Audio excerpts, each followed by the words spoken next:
শিক্ষার্থীদের আন্দোলনের মুখে শিক্ষা মন্ত্রণালয়ের সিনিয়র সচিব সিদ্দিক জুবায়েরকে অপসারণ করা হয়েছে। বিষয়টি নিশ্চিত করেছেন অন্তর্বর্তী সরকারের তথ্য উপদেষ্টা মাহফুজ আলম। দর্শক, এই নিয়ে এখনকার নিউজ আপডেটস সঙ্গে আছি আমি কাশফিয়া রুহি।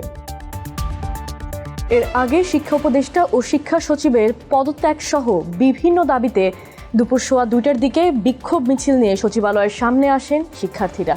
সচিবালয়ে প্রবেশের 1 নম্বর গেটের সামনে অবস্থান নিয়ে বিক্ষোভ করতে থাকেন তারা। এক পর্যায়ে আইনশৃঙ্খলা বাহিনীর সঙ্গে তাদের ধাওয়া পাল্টা ধাওয়া হয়। পরিস্থিতির নিয়ন্ত্রণে লাঠিচার্জ, কাঁদানে গ্যাস ছোড়ে পুলিশ।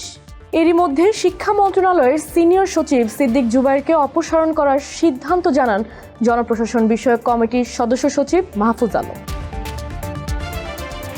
বিমান বাহিনীর একটি যুদ্ধ বিমান সোমবার 21 জুলাই উত্তরার মাইলস্টোন স্কুল অ্যান্ড কলেজের একটি ভবনে বিধ্বস্ত হয়। আইএসপিআর জানিয়েছে এতে অন্তত 31 জন নিহত হয়েছেন। এ ঘটনার পর এইচএসসি পরীক্ষা স্থগিত করা নিয়ে শিক্ষা উপদেষ্টা ও সচিবের ভূমিকায় ক্ষুব্ধ হন শিক্ষার্থীরা।